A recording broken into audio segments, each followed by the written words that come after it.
Okay. I don't know if he's got me. Podium mic, chairman mic. Am I on? I am on.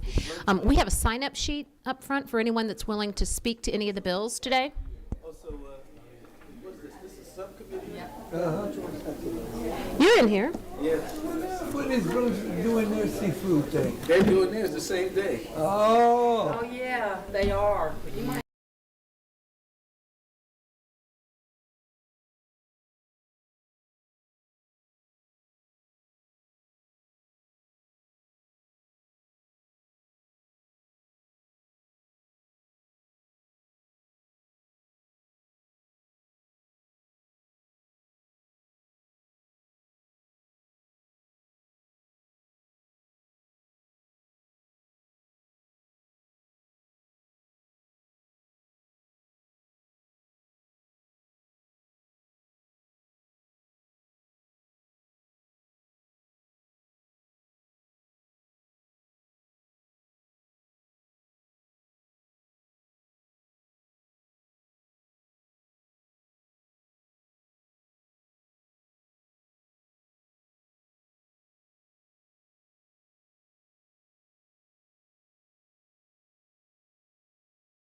Thank you.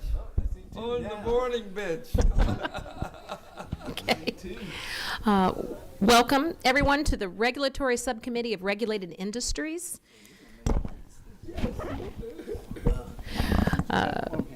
My name is Jenny Earhart. Welcome to the committee. We have 3 bills on the agenda today. Let's see, HB 1134, Representative New. Are you ready to present your bill? Come on up. May I have a brief, sir? Absolutely. Please introduce yourself when you get up there. All right. A new day. That's right. New day. This is Richard Grosvenor. He is with the Georgia Association of Licensed Repossessors, and I am Representative Kimberly New. I appreciate the opportunity to talk to you today about HB 1134. We're working with LC 394878. This bill updates Georgia law to industry standards by doing 2 things. It updates the rules for notifications for reclaiming personal property taken during a vehicle repossession and clarifies the completion of a repossession. Updating the rules for notification, Georgia's current law allows recovery agents to hold vehicles for up to 70 days, making it an outlier compared to neighboring states and causing issues such as inventory strain and liability risks. I have handed out a comparison page for you to look at. It looks like this right here. And it shows you how we compare to our surrounding states. Georgia currently, 70 days. They hold personal property for 70 days with 2 notice requirements. Our neighboring states typically are 30 days with 1 notice requirement, but it ranges from 14 to 45 days. And then this bill allows lowers the storage period to 30 days, which aligns with industry standards. It streamlines operations while allowing sufficient time for debtor redemptions and reduces unpaid storage time from 70 to 30 days. Therefore, there's no need for that second notice. The second thing this bill does is provide requirements for the determination of the completion of a repossession for motor vehicles. Under Georgia law, while agents can repossess vehicles without warning, it lacks clarity on when a repossession is legally complete. This ambiguity can lead to dangerous situations and confusion among consumers, law enforcement, and agents. Much like Florida's repo law, this bill specifies when a repossession is complete. It will be the vehicle is attached to a tow truck, the agent has entered the vehicle, or the vehicle is moved from its original location. The clarity for law enforcement, the officers can easily determine possession. Also, it clear rights for consumers. It reduces the disputes by defining the rights for both parties. And again, it updates Georgia to industry standards. And that is the bill. Are there any questions? Okay. Thank you very much, Representative New. We have 2 questions. We have 2 questions. Okay, let's see here. Right. Representative Williams. All right, thank you, Madam Chair Lady. I thought I recognized the repo man. Oh, It's been a while. But let me, a couple of questions here. yes, sir. There is quite a discrepancy on the holding period between Georgia and our neighboring states. Yes, sir. Now, explain a little bit about the primary notice responsibility. I think it sounds stuff. I just want to make sure we understand that. So we're not changing any of that. The repossessor sends the notice. We're not asking for that to change. I just wanted to show you what our neighboring states are doing. But the holding period is what is changing, and then the statutory note, which is the letter saying, hey, we've got your car, and here are your things. You've got 30 days to come pick it up. Okay. Yes, sir. All right. Thank you. Thank you for the question. No, I got you already. No, I'm so sorry. I'm ready again. I'm so sorry. Let's see here. I'm so sorry. Well, it's got to be I'm Representative not good with the Mitchell. buttons. Representative Mitchell. Yeah. Craig, review with me again. When is a repossession actually affected? You said they had to be in the vehicle. Just review with me. What Of course. what consists of? So a in the bill, repossession? lines 30, 31, 30 through 34, it's clearly defined. The motor vehicle has been attached to a tow truck or loaded onto a carrier. The repossession party or an authorized agent thereof has entered the motor vehicle. And number 3, the motor vehicle has been moved by the repossessing party or an authorized agent thereof, which is the industry standard. Mm-hmm. Yes, sir. And from that time, today they have 70 days, and you want to reduce that to 30 days to come get their Personal items. items. Yes, sir.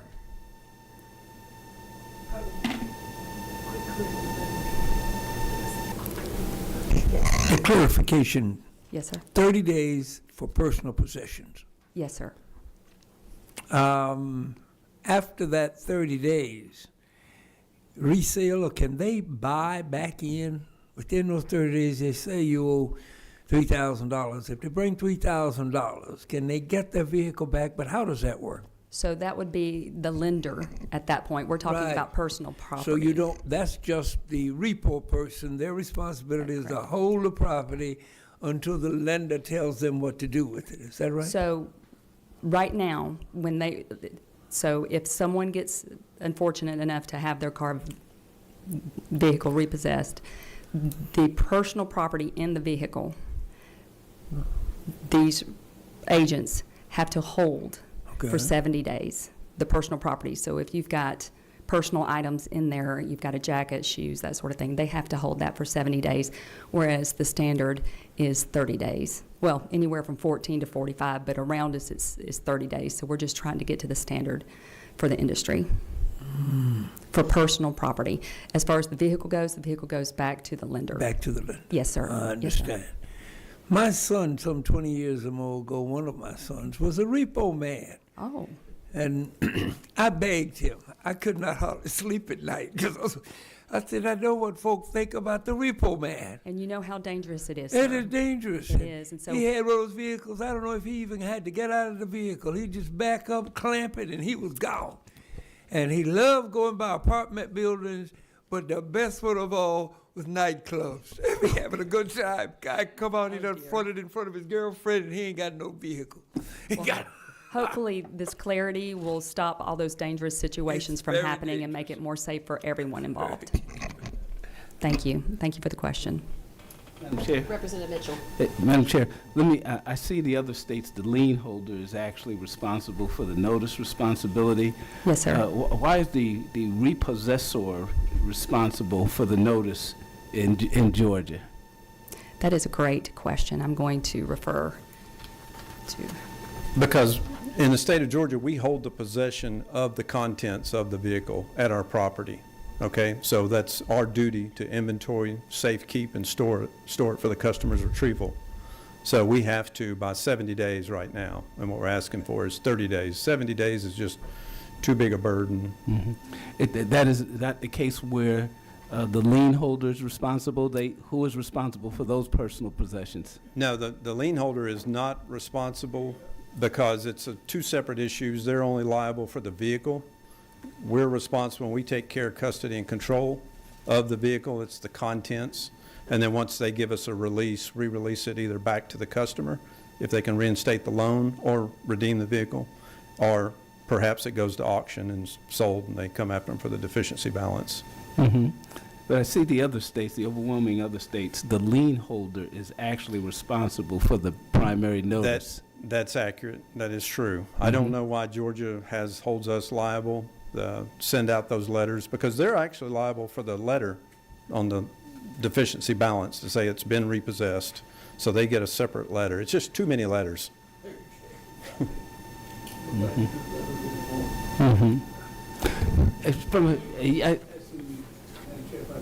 I assume you got experience with this. How many consumers would you say come to you after 30 days and actually get their personal belongings?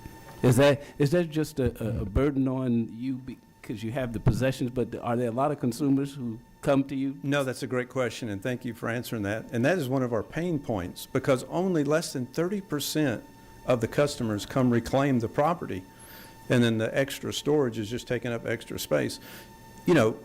Likelihood, all the banks and financial institutions today give you text, emails, notifications that the car is coming out for repossession, and even name us as repossessors by company name that we'll be out to pick up the car.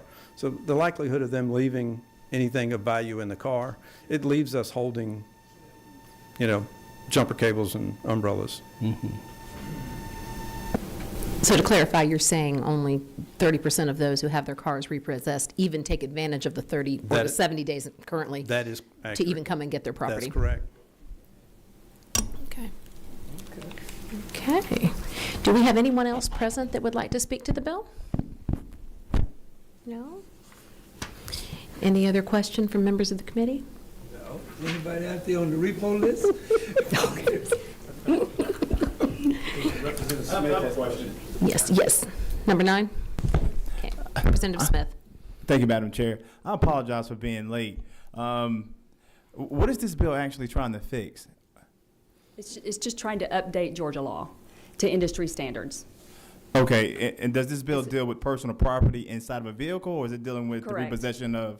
No, it's just the personal property inside the vehicle. Okay, thank you. We did have 2 late arrivals to our committee, so do you, without going into the detail that you did before, maybe just a quick overview so we're clear? Because at first I was a little confused about the personal property point. Okay, so it updates the rules of notification for reclaiming personal property taken during a repossession, and then it clarifies the completion of a repossession. And that's the 2 things this does. Right. Thank you. Thank you. Thank you. Okay. All right, if we have no other further testimony or questions, what is the will of the committee? Chair, move for due pass. I'll second that. We have a first and a second. Okay. All those in favor of passage of HB 1134, raise your hand. Thank you. All those opposed? Representative New, your measure passes. Thank you We'll so move on much. to full committee. Thank you so much. Thank you. Thank you for being here. Then new, we're giving you a new bill. Make sure your name's not on anything, sir. Please. So bad. Okay, thank you. Yes, 1219, where's my other sheet? Here it is. Okay, let's see here. Representative Ward, you've got 2 bills before us today. Okay. Gee, you've been busy. Come on up and tell us about whichever one you want to tell us about first, 1219 and 1222.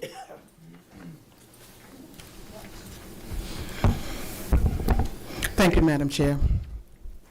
So first, I want to start by saying that there's about 2 million communities and residences in the state of Georgia that are governed by an HOA.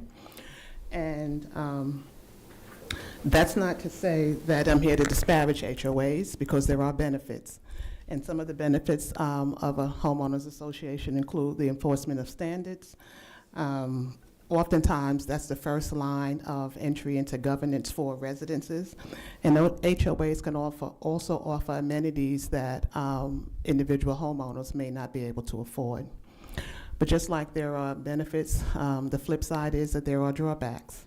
And the drawbacks includes that the board can selectively enforce rules, or they can target certain homeowners, lending to the abuse of power. The board can also manipulate or restrict and discourage residences from attending meetings. And if I could, Representative, I just want to confirm, because we have two bills. It sounds to me like we're working on House Bill 1219, LC 620309. Right, I just want to give a little bit of background Okay. about HOAs, and that I'm not here to disparage them, because they are benefits to living in an HOA community. But HB 1219 sets out to do two things. There's two sections. The first section requires that any HOA that's established after July 1, 2026, that's subject to the Georgia Property Owners Association Act. The current law says that and if an HOA came into existence, they have the option to be governed by state law. And that's why you see so many HOAs abusing power, extending their power. So the HOAs that are not governed by the state law, the homeowners have limited statutory rights. The boards can have more ability to aggressively act upon their roles. So Georgia Code includes rules around access to association records. It also includes a notice of requirements for meetings and actions. So the Section 1 requires that any HOA that's established after July 1, 2026, they don't have the option. They are automatically subject to the Georgia Code. Section 2 of 1219 gives the community the authorization to terminate an HOA if they so desire. Okay. So are you open for questions? I'm Okay, open for questions. So Section 1 is saying that it's no longer an option. Is that what you're saying? That's correct. It's no longer an option. All HOAs established after July 1, 2026, they're subject to the Properties Association Act. Okay, and currently it is an option. Currently, it Correct. is an option. Okay. Okay. And then on Section 2, so the association now has the option at one of their meetings, I guess, right, too, or one of their scheduled meetings, that they can start a Section- termination process, right, to disband? So Section 2 allows the community to terminate an HOA if it's dysfunctioning. And it also allows that an existing HOA that's not subject to the the code, the community can vote to adopt into the code. Okay, so that could include HOAs that is established before Correct, July before, 20. correct. Right, so that would be all HOAs? Correct. Okay, okay. Ready? Do we have any questions from members of the committee? Yeah, Representative Williams? Thank you, Madam Chair. Let me ask you this to the lady. The bill looks very, very interesting. In Section 1, for those that existing HOAs, will they be grandfathered in, or will they have to come under the new laws? Or they're grandfathered on the old ones? They're not automatically grandfathered in. The community has the option to vote them into the new laws. Okay. And if the community doesn't vote them into the new laws, what's their role then? Their role would be the same. However, Okay. anyone that's established, whether you are established under the Georgia Code or not, they would fall under the rule of being able to be terminated. Yeah, I You're see. not exempt because you're an old organization. Okay. I live in a rural community. When I was growing up, some of the mothers would just go down and tell folk, you need to rake your yard, that's all.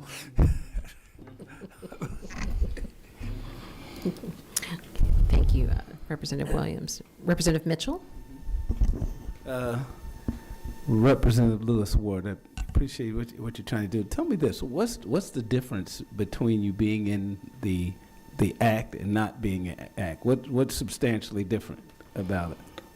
So the HOAs that are subject to the Properties Owners Association Act, they have limited responsibilities according to the Georgia statute. Otherwise, if you're not in the act, your bylaws will govern how you operate. The statute provides a framework for how late fees can be assessed, how fines can be collected, things of that nature. Okay. Madam Chair, I think that this is good legislation. At the proper time, I'd like to make a motion. Okay. We're almost there. Representative Smith? Thank you, Madam Chair. The 20% threshold, could you shed some light on why you chose 20%? That was at the advice of legal counsel. Follow up, Madam Chair. Yes. Is there a current threshold? Or is that determined by the HOAs? So this threshold is to be allowed to terminate an HOA. That's what the 20% threshold is. The lot, you're talking about section 2? Yes. So the way it would work is a lot owner would have a petition. They would start a petition, and they need 20% of the community to sign up for that they want to terminate the HOA. To initiate it. Right. Okay. Follow up, Madam Chair. Yes. So let me get this correct.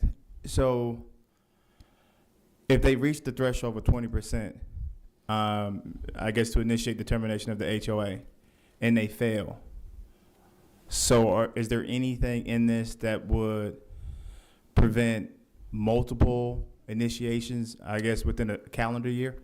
So the legislation calls for if it fails, you cannot bring it up again for 18 months. Okay. Thank you, Ken. Let's see here. Representative Jenkins? Yes, got a couple of questions. So this requires HOAs existing before July 26 to act, starting line 25, that language there just requires them to hold a vote. Now, I'm a member of an HOA. It's very important to our community. It's an air park and controls how we use the runway and all that kind of stuff. And but sometimes our systems and processes are just an absolute mess, and I'm sure we're not the only ones like that. But what happens if somebody doesn't do that? What's the consequences of failing to do that? You said line 25? Yes.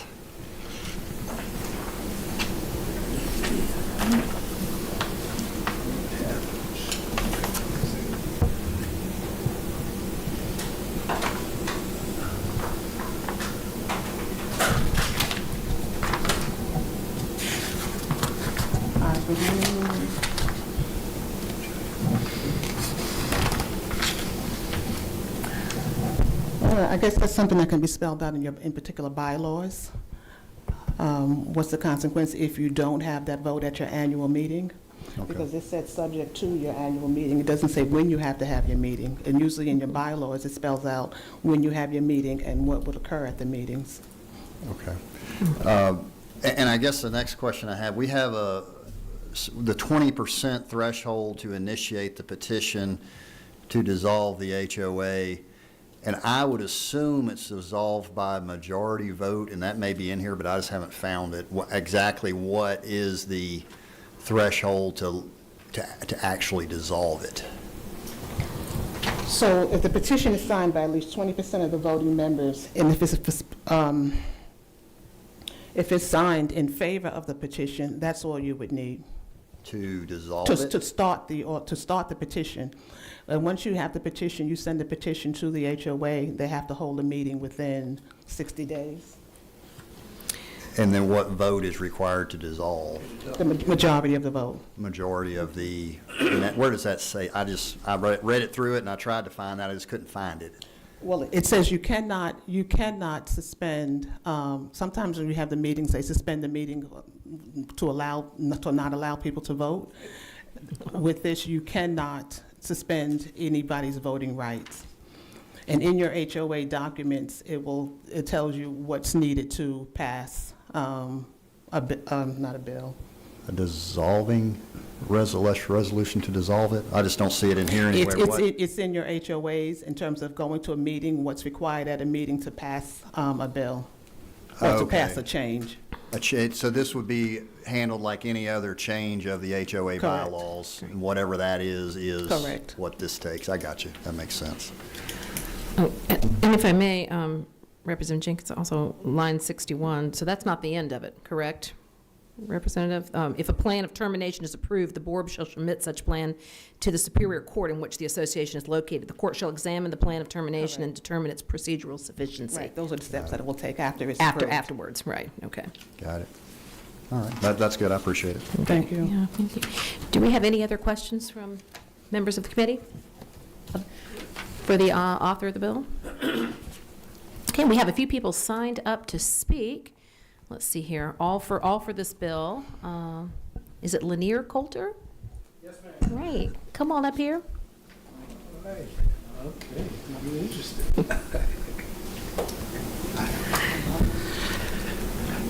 Good afternoon. My name is Lanier Coulter. I'm a community association attorney. I represent developers and community associations. I also represent the Community Association Institute here today. I certainly understand what has brought this bill, but I think there's a lot of considerations that haven't been factored in. The Georgia Nonprofit Corporation Code actually already has a procedure for removal of a board, a mandate for annual meetings, requirements on notice.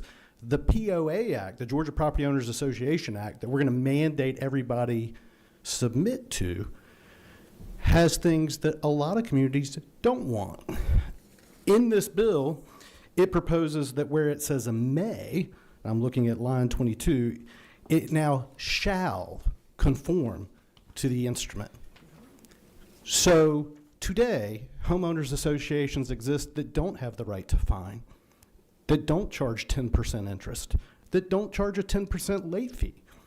The POA Act gives them all that power. Georgia law today doesn't allow a simple HOA to foreclose on you without paying off the first mortgage. The Georgia Property Owners Association Act does give you that power. So what we're saying is we want to do something consumer friendly, but we're actually empowering HOAs.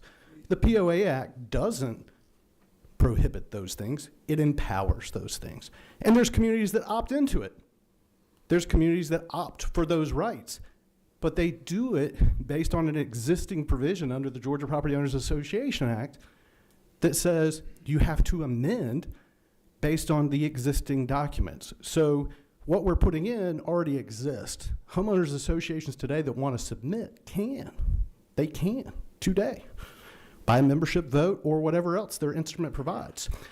Another thing I want to highlight, and if this moves forward, I think we're going to hear from a lot of developers and home builders. Developers don't submit to this act. Why?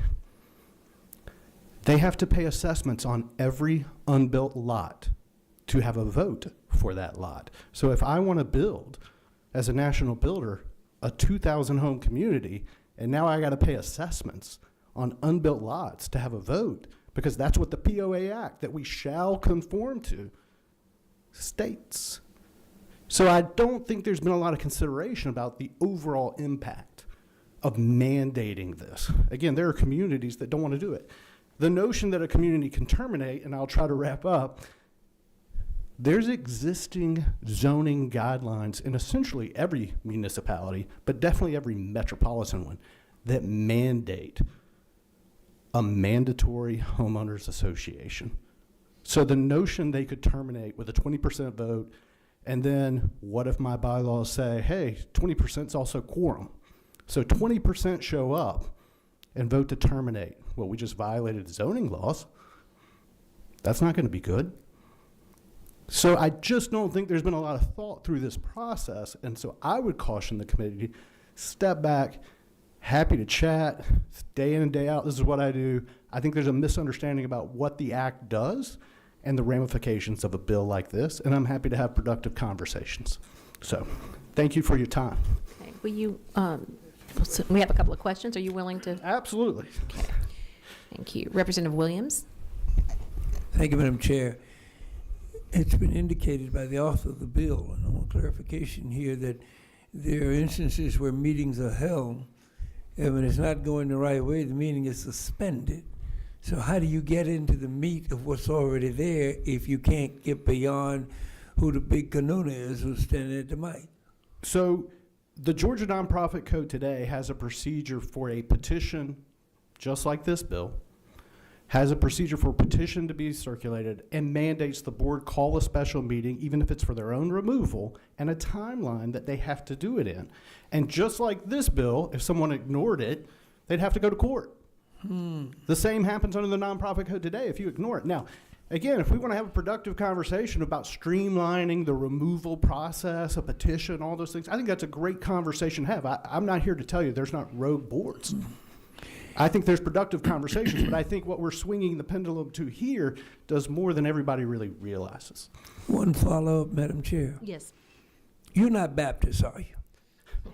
Not today, but born and raised in Columbus, Georgia, sir.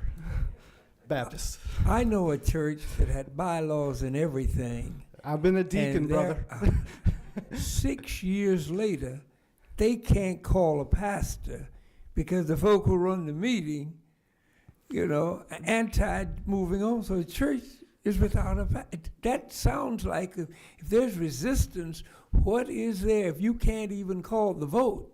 Yeah, but this doesn't fix that problem. So I'm willing to have a conversation about what would, but this bill isn't going to fix the problem you're talking about. And again, I'm happy to have a conversation. I have some great ideas because this is what I've done for 25 years about how we could streamline the process to remove a board and things like that in the right circumstances. You're not going to charge us, are you?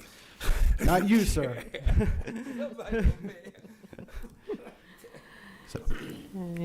Thank you. Representative Mitchell?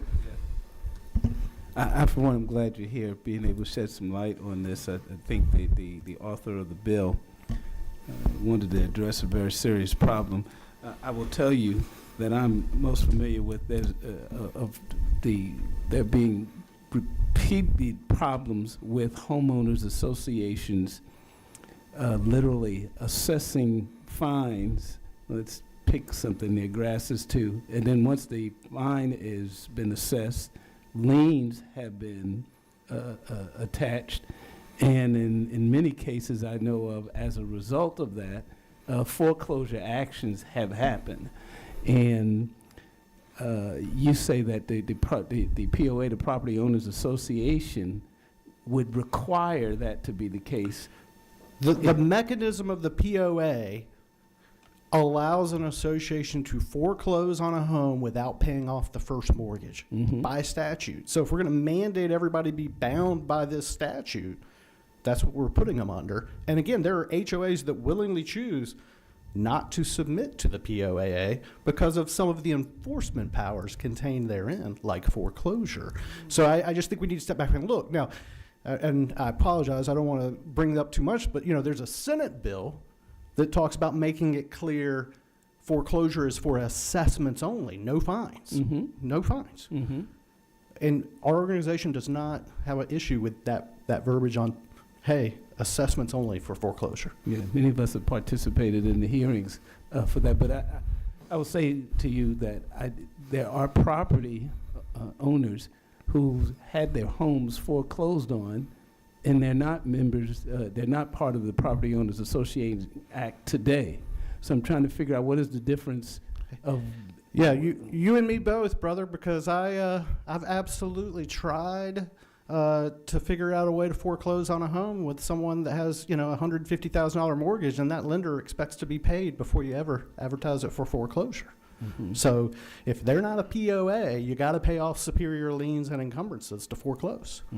That would be first mortgage, purchase money second, taxes, all of it.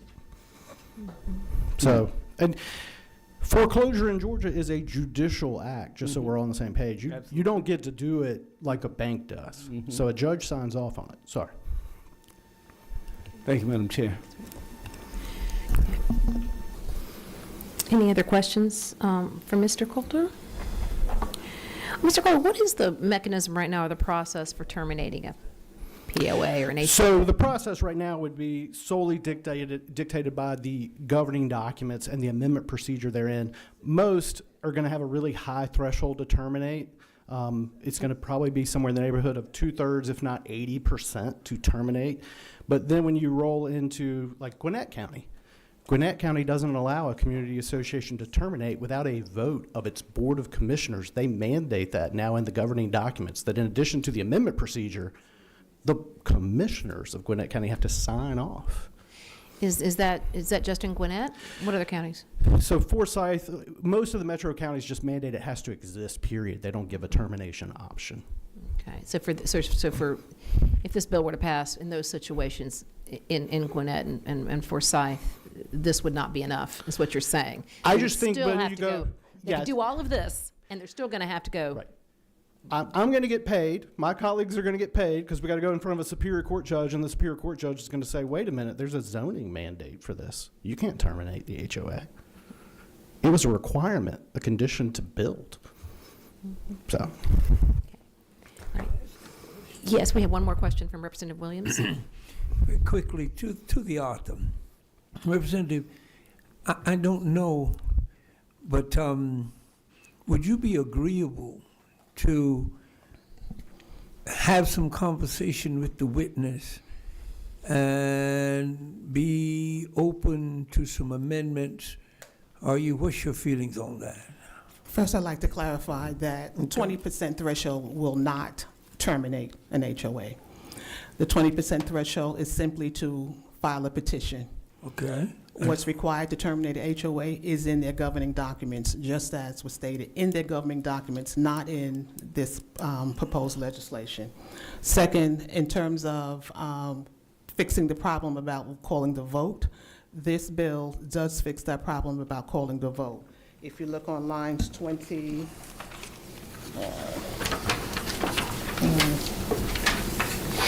lines 40, it specifies that you cannot suspend the voting. And then also on, it's repeated again on line,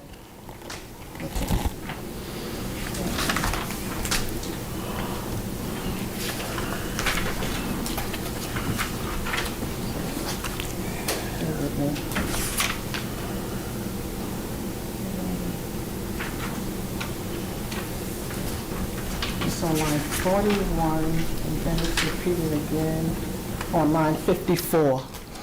It specifies it twice that you cannot suspend the voting. So you will have to call a vote.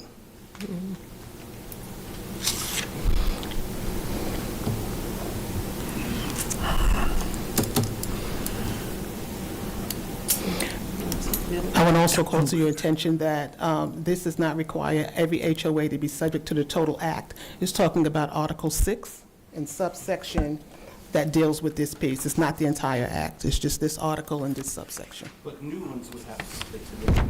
Every new community has to be that way. The article, Article 6 of Chapter 3.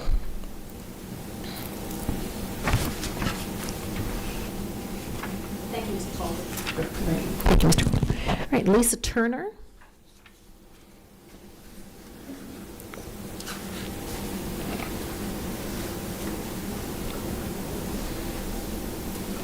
Tell us who you're with. Okay. Good afternoon. My name is Lisa Turner. I'm also with the Community Associations Institute in Georgia. What I do for a living, though, is I am a community association manager, and I have been for 25 years. Before that, I was a volunteer board member in my own community in Gwinnett County. A couple of things to take note on this. So it sounds to me as if the intent of the bill is to allow homeowners the opportunity to terminate their association, which is an interesting proposition for all the reasons that Mr. Coulter talked about previously. But what I'd like to bring up for consideration is that as a practical purpose, when you have an association that's maintaining common areas, again, we'll point to Gwinnett County because it has some of the most stringent requirements. You've got stormwater requirements. So Gwinnett County is expecting these homeowners associations to take care of things like retention ponds, detention ponds, stormwater areas, runoffs, lakes, all of those things. If the HOA, if the owners, 20%, come up and say, hey, we really don't want to be in an HOA anymore, and it gets past all of the steps, let's just say it goes all the way to the Board of Commissioners and they all agree, who's going to pay for that now? So then you've got a community that before was required by their county to pay for all of that maintenance. Where's that going to go? So that's one question I have. There's another factor in here that says once an association is terminated, the board has to remain to see through the termination process. As a practitioner, what I see happening, these are volunteer positions. Those volunteer board members are going to opt out. They're not going to want to participate in that for all of the reasons I just said. I think what this is going to create is some confusion as to maintenance. I think it's going to create some issues in a practical sense. I don't think it's good for communities, and I mean that in a sense of neighborhoods, because it is going to call into question who's responsible for what.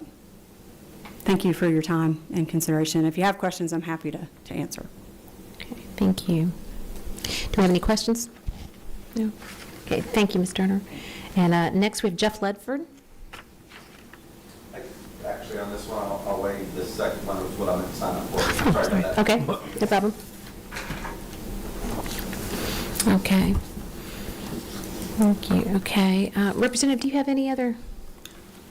I do. The bill does not automatically call for the board to remain. The board can remain if they so choose to. And if they choose not to remain, the Superior Court will appoint somebody to close out the accounts. If I can ask you, part of this procedural plan that they're required to submit to the court, do we know anything about what that is? I think it's the plan of termination, correct? Correct. So is that, or I'm just curious or wondering about the responsibility, as Ms. Turner's discussed, is that something that should be included in that plan of termination, a designation of who is going to? It can be. It can be. And if it does not, would that be possibly a cause for the court to reject the plan of termination? It's possible. Okay. Because the Superior Court will be involved every step of the way. So they would be reviewing the plan of termination and determining if it is. If it's feasible and how it will be closed out. Okay, I understand.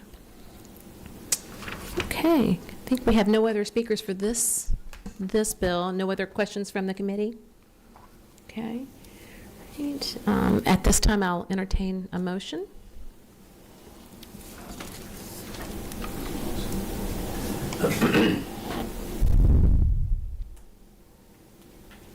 Representative Williams.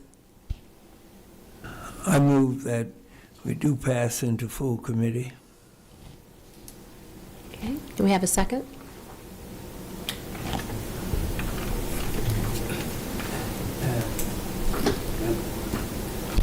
Oh, I'm sorry, my apologies. Madam Chair, I Yes. am going to second that motion and with hopes also that the author will sit down with the parties to perfect her intentions because the full committee's perspective is in all likelihood going to be a lot different than the subcommittee here. Thank you. I agree, and that's one of the purposes of the subcommittee is to start sorting out the rough edges and kind of get it all dirty and talk about it. So we have a motion and a second. All those in favor of passage of HB 1219, raise your hand. All those opposed? Okay. Representative, your motion passes. Thank you. Thank you. Okay, HB 1222. HB 1222 is a simple bill. What it does is basically caps the closing letter at $250. This exact legislation was included in a bill that was passed out of subcommittee last year, HB 512. We just took out the section and put it in a separate bill. Okay. Who determines the price of this is the closing letter? The HOA, Oh, right, the HOA. The HOA determines the price. they determine the price that they pass on to the homeowner. Yeah, I have That's no correct. idea I don't even remember from my last closing what that, are you seeing, is there an issue right now? Are we having a problem with? Well, the issue is closing letters have been $350, $400. Okay. And this caps it at $250. And there was a bill a couple of years ago that went all the way to the governor's desk that capped it at $350, and the recommendation was $250 should be the cap. Okay. Okay. Yes, Representative Williams. Was the recommendation from the governor's office? I want to make Correct. sure. Yes, it was. Okay. Okay. Any questions for the representative? No? Okay, we have one person signed up, Jeff Ledford. Now's your time. Sorry about that. This is going to be good. I don't know what that was about. Oh, okay. Madam Chair, members of the commission, members of the committee, the bill she was referencing that was referenced was House Bill 410 from 2018. We were very supportive of that bill. That was actually one of our high priority bills of that year. We are supportive of this bill. When you asked about what can be charged, there actually is a cap in state law currently that only applies to condo associations and POAs. That old House Bill 410, actually covered the condo associations, the POAs, and all other HOAs, as we've learned from earlier, that were established by covenants running with the land. In that particular one, it was capped at $100, but it also included everything that would be part of a typical closing package. Current law under, I think it's under 44.3, 109, and 232. So those are the two sections where the restrictions come in. It's where the powers are given to the condo associations and the POAs, and the restrictions.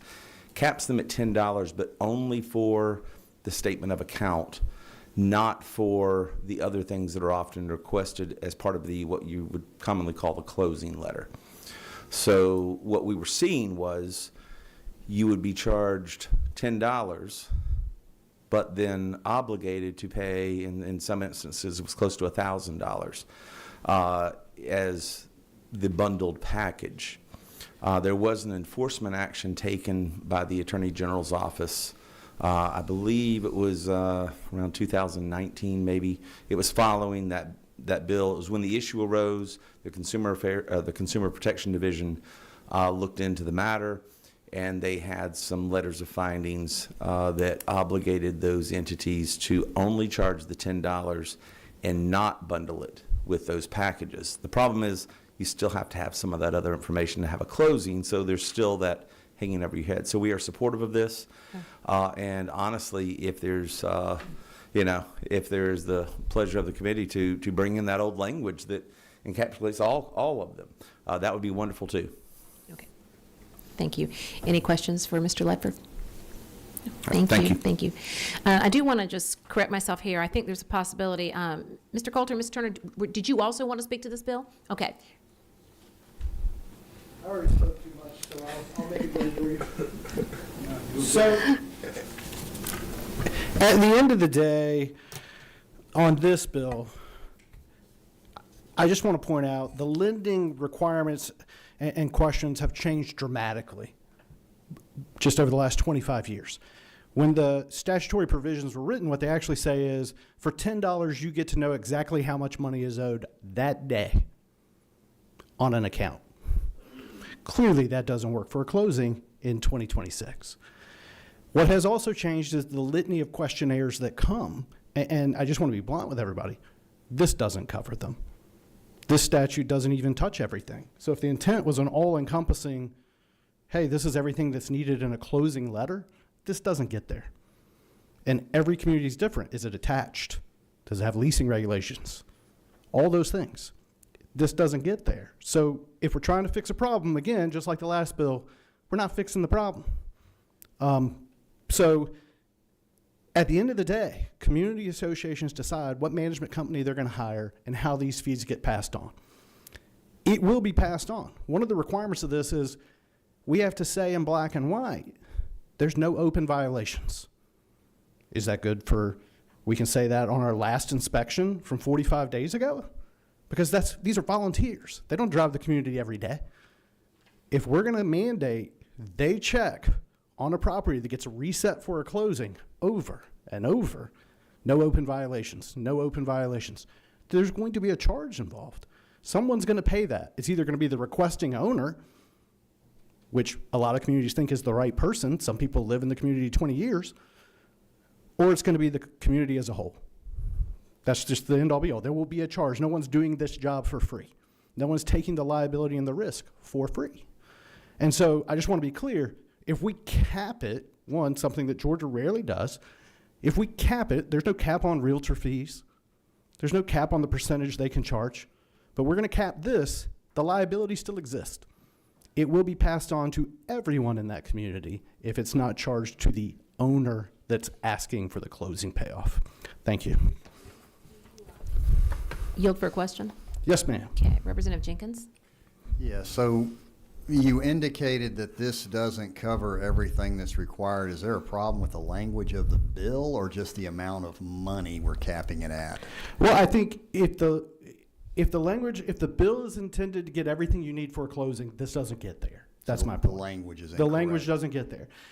And I don't think every closing is the same, so I think the notion of capping the number, again, in certain closing scenarios, if they answer we're part of litigation, there's going to be an underwriter that sends a litany of questions that have to be answered by the lawyer for that association for the closing to move forward. It just doesn't calculate all the things for a closing if that's the intention.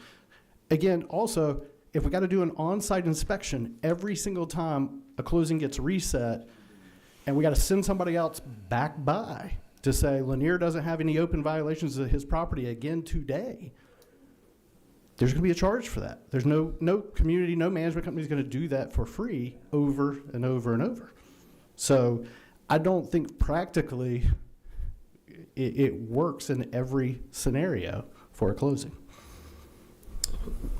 We have another question. Yes, ma'am. We have Representative Mitchell. Oh, Mr. Coulter, I for one am glad that you're here.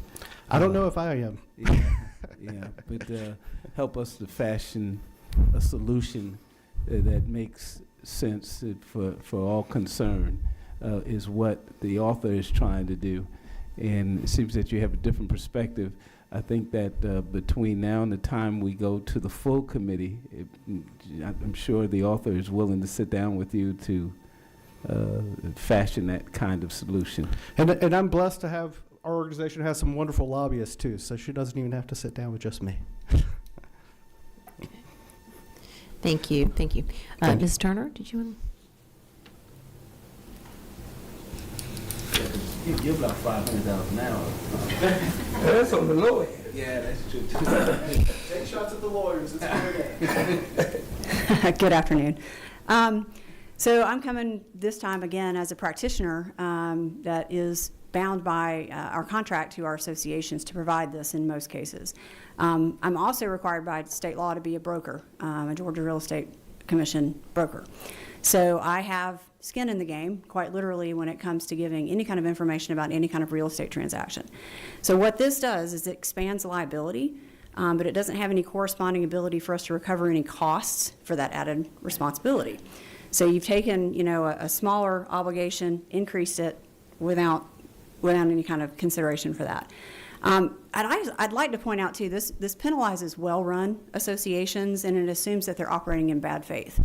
When in reality, what's trying to happen here is, when we're disclosing information, we meaning either an association or a management company, when we're disclosing information about an association, we go out of our way, at least in my organization, to make sure that that experience is a good one for the new owner that's coming in and is joining this association.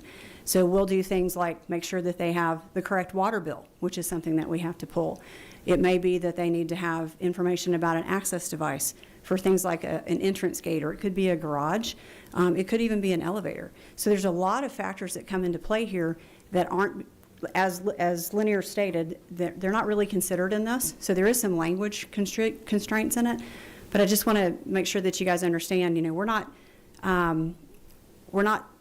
trying to solve, I think, an issue that exists. So when Governor Deal vetoed this back in 1919, wow, back in the 1900s. No, it was in 2018. He said that it's gonna shift costs to homeowners, and it's gonna interfere with private contractual agreements without clear evidence of systemic abuse. So in light of what's already been shared by Mr. Ledford, all of us in the industry that became very aware of the pursuits on the Attorney General, none of us wants to be in that. So again, I'm going to say this is penalizing well-run associations. It's creation of something that is not really needed at this point. If I could ask you, Sure. just because I don't know, what percentage of the time does a closing letter of this nature exceed $250? I mean, and you may not have an exact answer for that. Right. I'm trying to get I'm trying to get a range of, on the average. So I can only speak to my organization because obviously we don't discuss pricing, among the different community management companies. But most of the time, our closing letter responses are derived from the requests given by the lenders. As Lanier mentioned, those have changed. I think everybody's aware that there was a building that fell in South Florida. As a result, management companies are expected to provide structural engineering analysis. We're asked to provide engineering reports, maintenance records, all of these things from mortgage lenders, particularly in condominiums and townhomes. But even in single-family homes, the questions have become larger. There's financial questions that are asked, insurance, all of the things. So there's quite a bit of information that comes in. Okay, thank you. Representative Smith has a question for you. Okay. Oh, Madam Chair, you actually asked the question I was going to. Okay. All right. Thank you. You're welcome. Thank you so much. Representative, do you have any other? I do. Okay.